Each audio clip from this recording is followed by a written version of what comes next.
Astaghfirullahaladzim, astaghfirullahaladzim, astaghfirullahaladzim.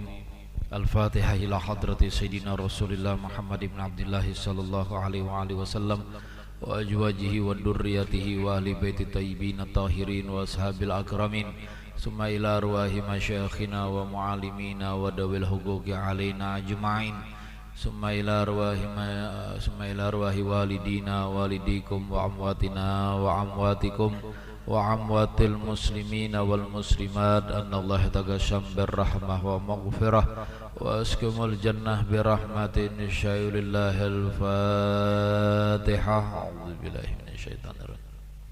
Bismillahirrahmanirrahim. Alhamdulillahi rabbil alamin. Arrahmanir rahim. Maliki yaumiddin. Iyyaka na'budu wa iyyaka nasta'in. Ihdinas siratal mustaqim. Siratal ladzina an'amta 'alaihim ghairil maghdubi 'alaihim waladdallin.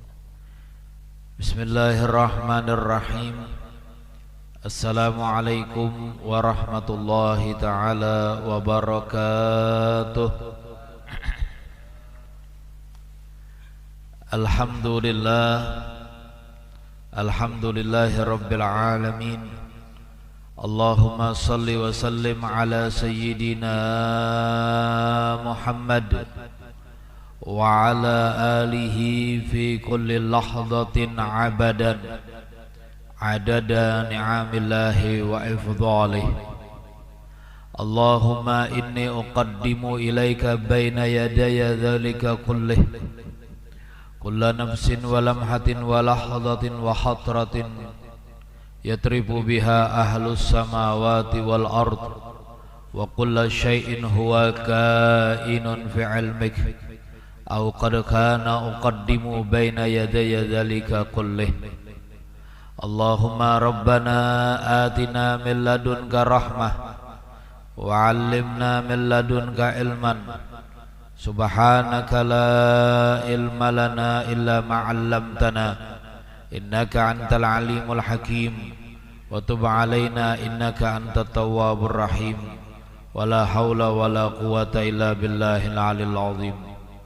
Allahumma alhimna ilman nafaqahu bihi awamiruk wan nawahik warzuqna fahman na'rifu bihi kaifa nunajik.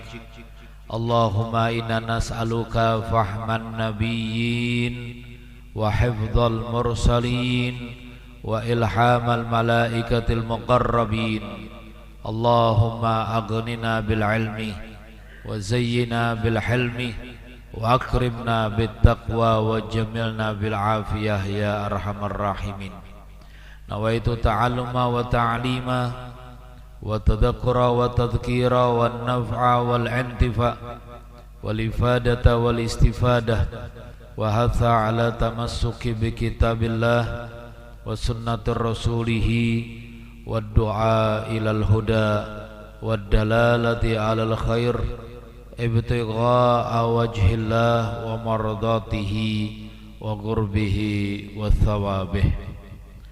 Ma'asyiral muslimin wal muslimat rahimakumullah, hadirin wal hadirat, kaum muslimin dan kaum muslimat, jamaah salat subuh Masjid Al-Muttaqin yang semoga senantiasa selalu mendapatkan curahan taufik serta hidayah dan pengampunan dosa dari Allah Subhanahu wa ta'ala. Alhamdulillah wa syukurillah, kita bersyukur kehadiran Allah Subhanahu wa ta'ala yang telah melimpahkan rahmat serta taufik dan hidayahnya kepada kita sekalian, sehingga di subuh hari Jumat yang mulia ini Allah Subhanahu wa ta'ala masih berkenan memanjangkan umur kita dan memberikan kesehatan kepada kita sekalian.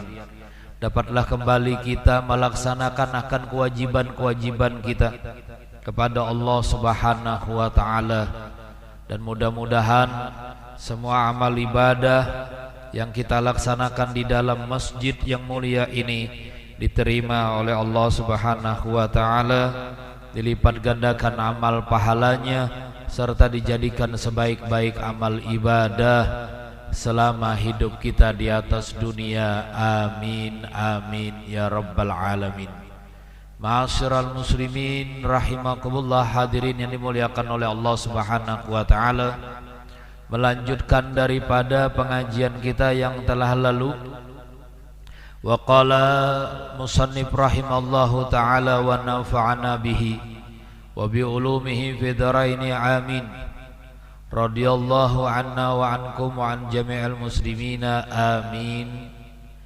Fa in ahsanta min nafsika birriya fala tadlubunna al-khalasa minhu bitarkil amal fatakunu qad aradaita syaitan bal alaika an tandura wa kullu amalin la tastati'u an ta'maluh illa khaithu yarakan nas kal hajji wal jihadi wa talabil ilmi wa salatil jamaah wa ma zara majra dhalik fa alayka an tab'alahu zahiran kama amarallah wa jahid nafsaka wasta'in billah.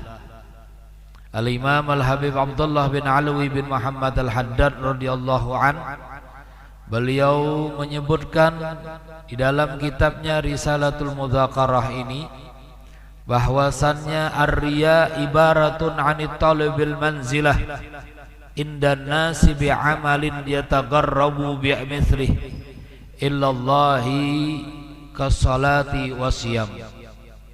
Bahwasannya yang namanya riya itu adalah suatu pekerjaan yang mencari kedudukan di sisi manusia dengan melakukan amal-amal ibadah yang bisa mendekatkan diri dengan hal yang berupa itu kepada Allah Subhanahu wa taala, seperti sholat dan puasa. Jadi hal yang dilarang dan diharamkan oleh Allah Subhanahu wa taala buat kita tatkala kita beribadah kepada Allah Subhanahu wa taala adalah riya. Riya ini adalah amalan yang dapat merusak amal-amal ibadah kita. Jangan sampai ada di dalam diri kita, lebih-lebih di dalam hati kita, sifat-sifat yang tercela ini. Sebagaimana Allah Subhanahu wa taala berfirman di dalam ayat suci Al-Qur'an, fawailul lil musallin alladzina hum an salatihim sahun alladzina hum yura'un wa yamna'unal ma'un. Allah Subhanahu wa taala menyatakan dalam Al-Qur'an, fawailul lil musallin, maka celakalah bagi orang-orang yang sholat. Ini orang yang sholat bisa jadi celaka, bagaimana yang tidak sembahyang? Ya, yang sholat aja bisa jadi celaka. Kata Allah Subhanahu wa taala, fawailul lil musallin. Siapa mereka yang celaka hidupnya?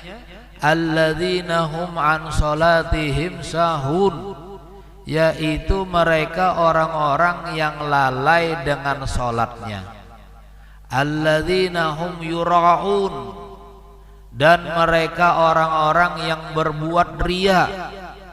Wa yamna'unal ma'un, dan enggan menolong dengan barang yang berguna. Nah itu, jadi disebutkan oleh Allah alladzina hum yura'un, mereka orang-orang yang berbuat riya.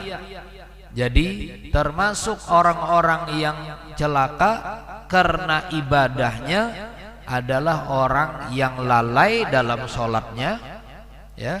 Kemudian dia berbuat riya di dalam ibadahnya dan enggan menolong sesama umat manusia dengan barang yang berguna. Seperti itu. Jadi mudah-mudahan kita selalu minta kepada Allah dijauhkan daripada sifat riya ini. Karena kata Nabi Muhammad SAW, sifat riya ini adalah syirik yang sangat tidak terlihat, ya, syirik yang kecil, ya, itu. Man sama'a sama Allahu bihi wa man yura'i yura'i Allahu bihi. Barang siapa yang berlaku sum'ah, maka akan diperlakukan oleh Allah Subhanahu wa taala dengan sum'ahnya, atau diumumkan aib-aibnya kelak di akhirat oleh Allah Subhanahu wa taala. Dan barang siapa yang berlaku riya di atas dunia, maka dia akan dibalas riyanya tersebut, diperlihatkan amalnya di hari kiamat, namun tidak sedikit pun diberi pahala akan amalnya. Na'udzubillahi min dzalik. Maka kita hendaknya menghindari sifat-sifat yang tercela ini. Kenapa? Karena juga akan menghinakan kita sebagai manusia, di mana di dunia, lebih-lebih di akhirat. Kada kebayang kita, ya, bagaimana di akhirat tatkala Allah Subhanahu wa taala memperlihatkan kepada seluruh penduduk akhirat bahwasannya kita beramal ibadah yang banyak, amal ibadah yang banyak, tapi tidak sedikit pun ada pahalanya, tidak ada ganjaran balasan dari Allah Subhanahu wa ta'ala. Akhirnya hampa, tidak ada sama sekali. Nah, maka itu jangan sekali-kali, ya, hindari di dalam ibadah-ibadah kita perbuatan-perbuatan yang tercela, lebih-lebih perbuatan riya. Ini yang dapat merusak hati manusia dan dapat merusak amal ibadah manusia. Al-Imam Al-Ghazali radhiyallahu an di dalam kitab Tadhkirul Mustafa, beliau menyebutkan, andaikan manusia mau berpikir adil, pasti mereka menyadari bahwa apa yang ada pada mereka daripada ilmu, ibadah, apalagi perbuatan kebiasaan mereka, tidak membawa mereka melakukan itu semua kecuali dengan perbuatan riya terhadap manusia, dan hal itu menjadikan amal sia-sia, sebagaimana disebutkan oleh beliau di dalam Tadhkiratul Mustafa. Jadi sia-sia. Kayak apa orang bekerja sia-sia?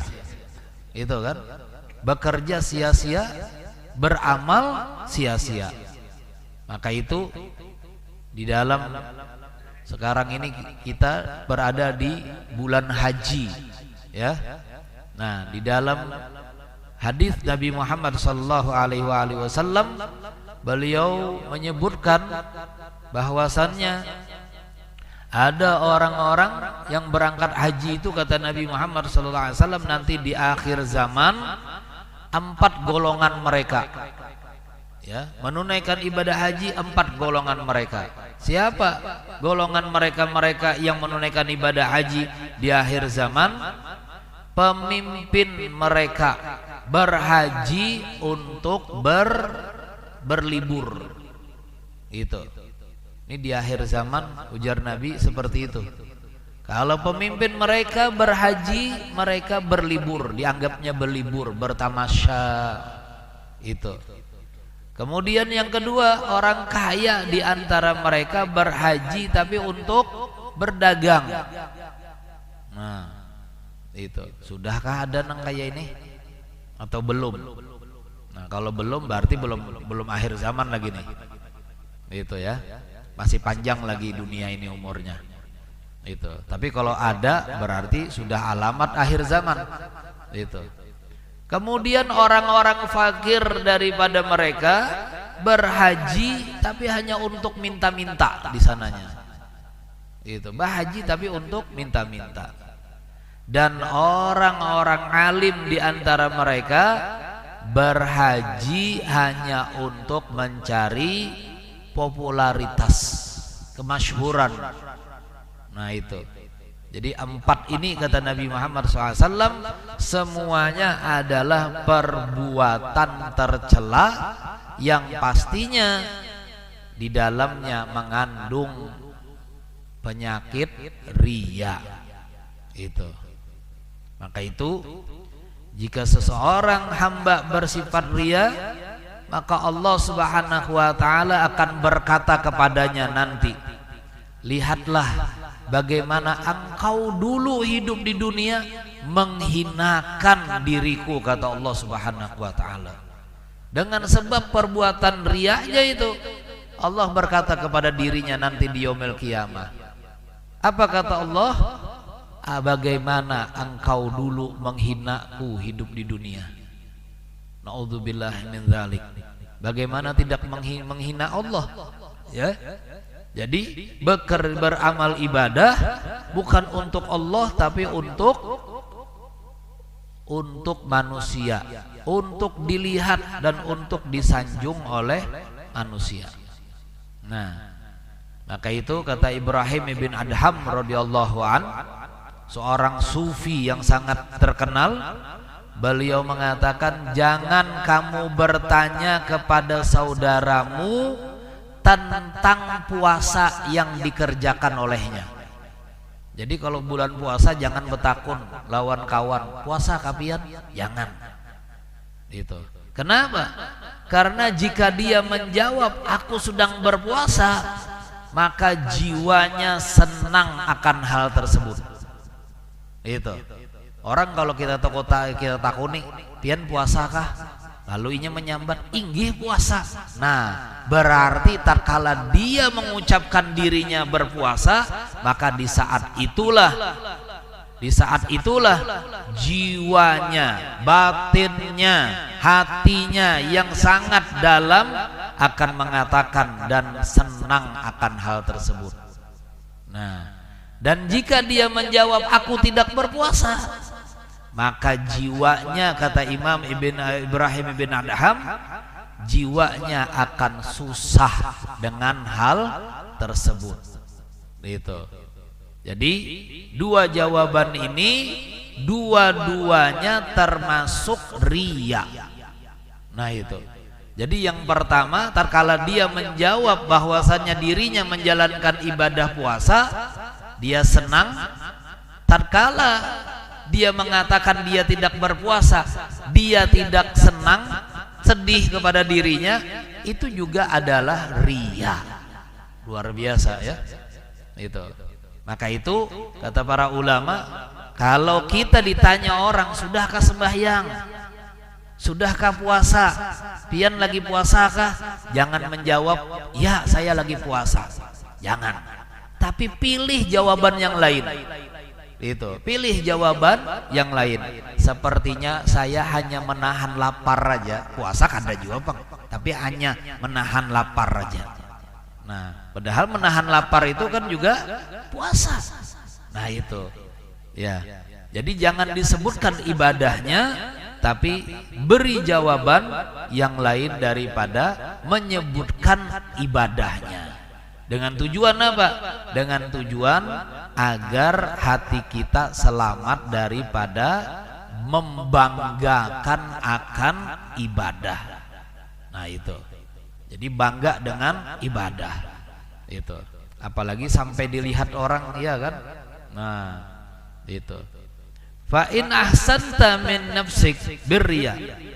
Lalu jika engkau merasa dirimu itu, di dalam dirimu itu terdapat hal riya, penyakit riya, fala tadlubunna khalasa minhu, maka kata beliau, janganlah engkau menuntut kebebasan daripada riya tersebut dengan meninggalkan amal ibadah, bitarkil amal. Jadi kalau engkau sudah mengetahui bahwasannya dirimu itu riya, suka membanggakan, pengen dilihat oleh orang lain, jangan kamu meninggalkan amal ibadahmu. Itu.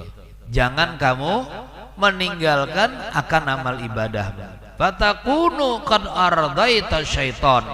Karena kalau engkau meninggalkan amal ibadahmu, berarti sama saja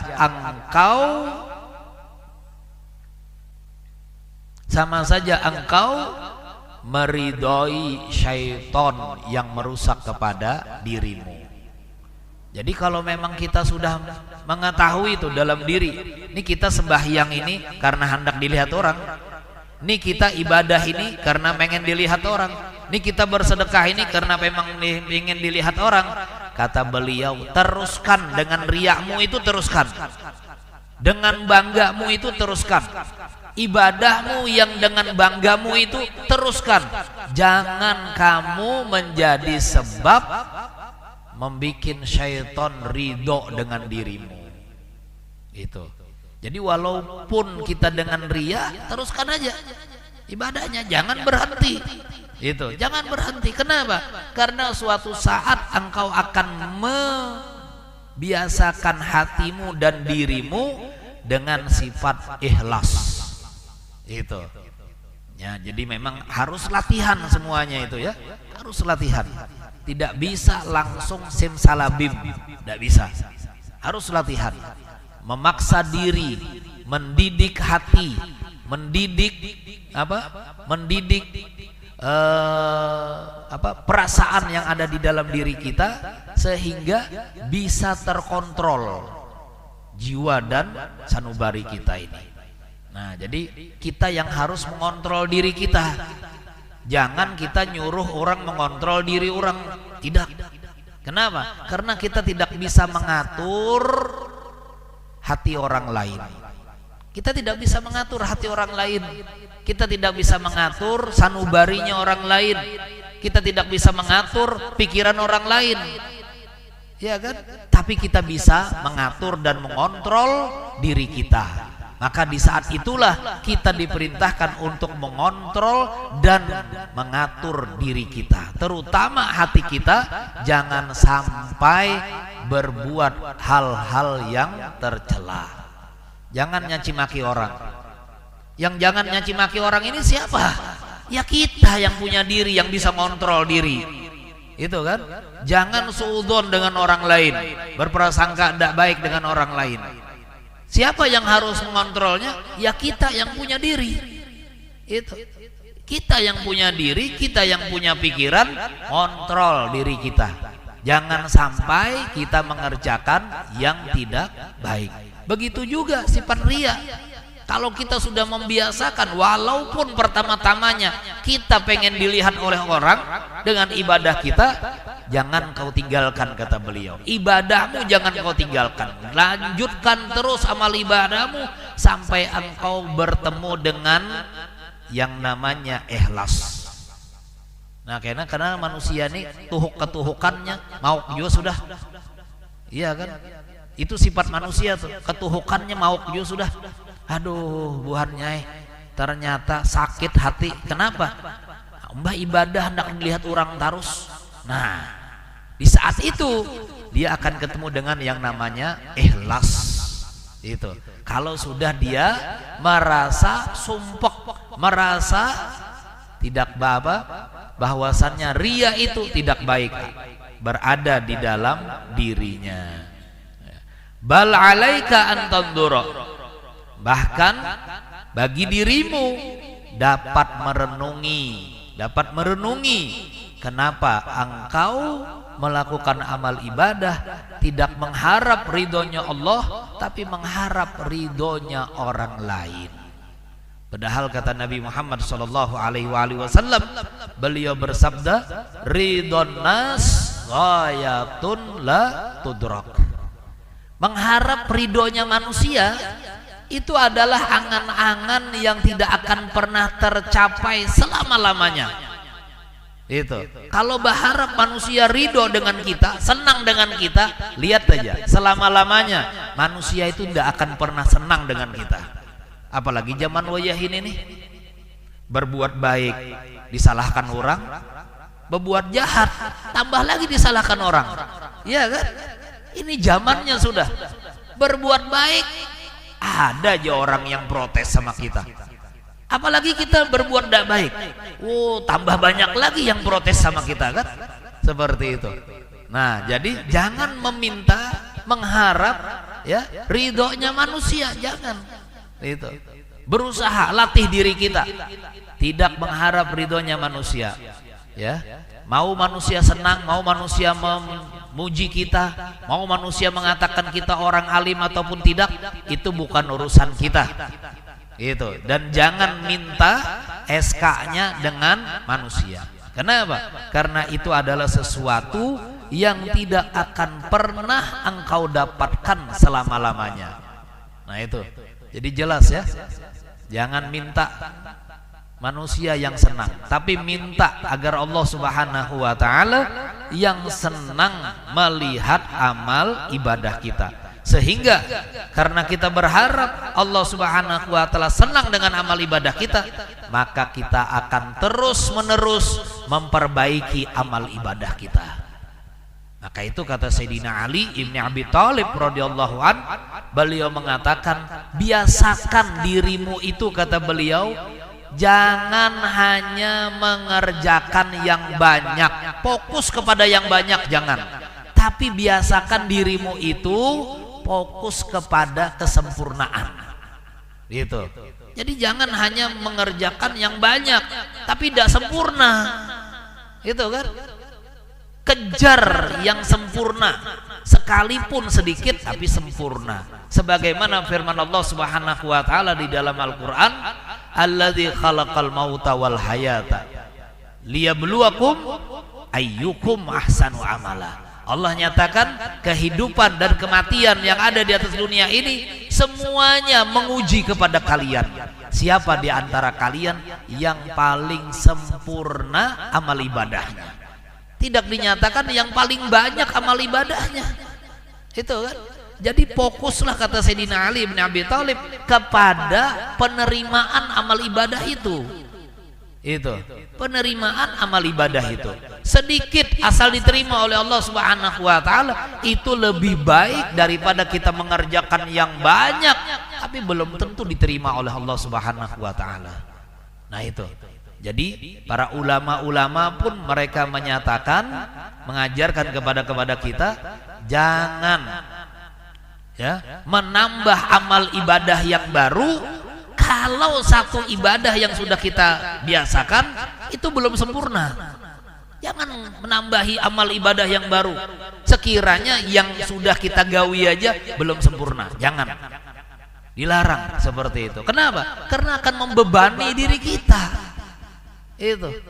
Yang satu aja yang biasa kita kerjakan, seperti sembahyang isyraq nantinya. Nah itu aja udah digawi dulu. 2 rakaat aja sembahyang isyraqnya. Jangan mau nambah-nambah. Kenapa? Jadi beban dirimu nanti. Sempurnakan yang satu, baru kamu tambah yang lainnya. Itu. Baru kamu tambah yang lainnya. Jadi sempurnakan aja. Duhanya, tidak apa-apa, duhanya 2 rakaat, tidak apa-apa. Kenapa? Karena memang ukurannya kita. Ya kan? Kita belum jadi orang betul-betul soleh, belum juga. Mau jadi wali juga belum kita. Siapa yang mengatakan kita wali? Paling orang menyambar kita wawalaan aja. Ya kan? Kutub juga kita belum, masih kutub-kutuban. Ya kan? Nah, seperti itu. Jadi rutinkan, istiqomahkan amalanmu sampai dia betul-betul sempurna, baru kamu menambah amalan yang baru. Kalau belum sempurna amalan yang biasa kamu kerjakan, jangan nambah-nambah yang baru lagi. Nah itu bahasa kita itu, makan aja dulu, nang nyata aja dulu, nang dinikmati, kaina lain lagi. Ya kan, di hadapan sudah ada makan, orang menyaruh kita di muka kita, anu jarako embah ini mbah saru iki pian pulang lah. Nah yang disaruh orang kan belum tentu makanannya seperti nang kita hadapi nyamannya. Nang nyaman aja dulu nang dimakan, nang di belakangan nanti. Seperti itu. Jangan sampai bikin kecewa. Iya kan? Berharap wah seorang kada makan. Kenapa? Karena habis ini orang bertasmiyah. Iya kan? Pikirannya apa? Kambing makannya. Tahu-taunya sampai di sana lakatan sama inti aja nang keluar. Nah itu kan, jadi bikin kecewa kita. Akhirnya sampai di sana ndak ada kambingnya, ya kan, hanya ayam biasa aja. Lalu kita kecewa, bah kayak apa nih tuan rumah nih, maka acaranya tasmiyah ayam nang keluar lah. Ini menyalahi nih daripada sunnah. Padahal bukan orang yang menyalah, orang yang mengundang kita yang salah, kitanya yang salah. Kenapa? Bawa hati tidak baik duluan. Nah itu kan, itu. Nah maka itu jangan seperti itu. Fa kullu amalin la tastati'u an ta'maluh illa haitsu yarakan nas.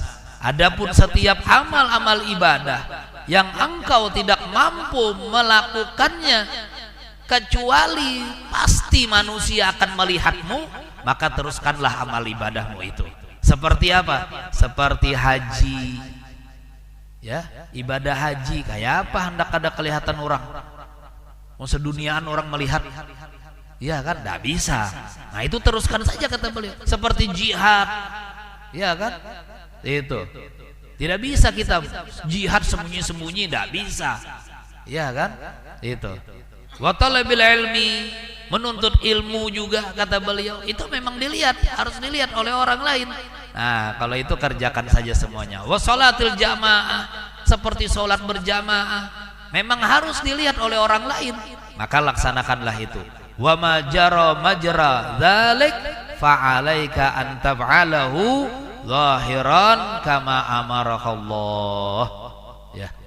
Maka saat itu bagimu untuk mengerjakan ibadah yang memang kelihatan oleh orang banyak secara terang-terangan, sebagaimana Allah Subhanahu wa ta'ala telah memerintahkan kepada dirimu. Jadi kalau memang sudah diperintahkan oleh Allah untuk kita dilihat oleh manusia, nah perbaikilah niatmu, ya, perbaikilah niatmu. Haji memang hendak berharap dapat pahala yang besar, ya kan, karena tidak ada pahala yang lebih pantas bagi orang yang mendapatkan haji yang mabrur kecuali balasannya hanyalah surga. Luar biasa, haji mabrur, ya, haji mabrur. Maka itu semua jamaah haji itu ingin agar dirinya mendapatkan haji yang mabrur, ya. Nah haji yang mabrur itu kata Imam Al-Ghazali radhiyallahu an adalah haji yang dimulai dari rumahnya,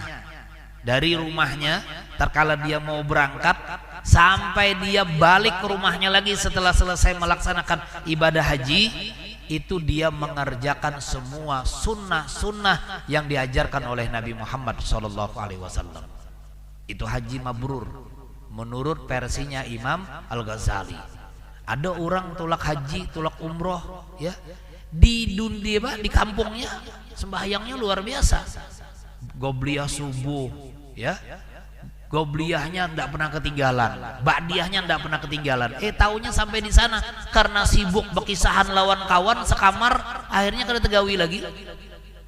Ini musibah, ini musibah, ya kan.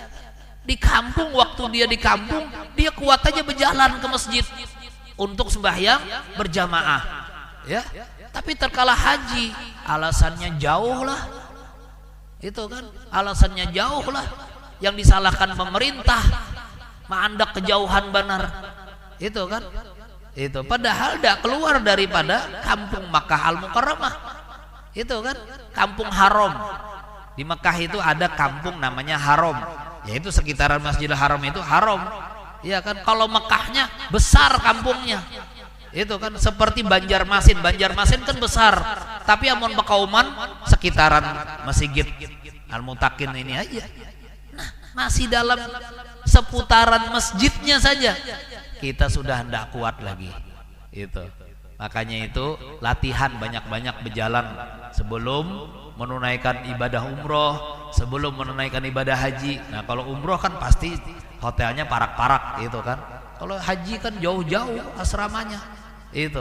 Maka itu perlu semangat, Nah, perlu semangat dan keikhlasan di dalam menjalankannya, sehingga semua amal ibadah yang kita laksanakan itu semuanya mendapatkan pahala di sisi Allah Subhanahu wa taala. Mudah-mudahan Allah Subhanahu wa taala berkahi kehidupan kita, panjangkan umur kita dalam keadaan selalu taat kepada Allah Subhanahu wa taala dan Rasulnya, dan mudah-mudahan Allah Subhanahu wa taala berkahi semua aktivitas kita, berkahi umur kita, berkahi rumah tangga kita, berkahi anak keturunan kita, dan berkahi kampung halaman kita. Mudah-mudahan Allah Subhanahu wa taala berkenan menerima semua amal ibadah yang kita laksanakan di dalam Masjid Muttaqin yang mulia ini, dan mudah-mudahan pahalanya dilipat gandakan oleh Allah, dijadikan sebaik-baik amal ibadah selama hidup kita di atas dunia, dan mudah-mudahan yang sedikit dari amal ibadah kita diberikan pahala yang berlipat ganda oleh Allah Subhanahu wa taala.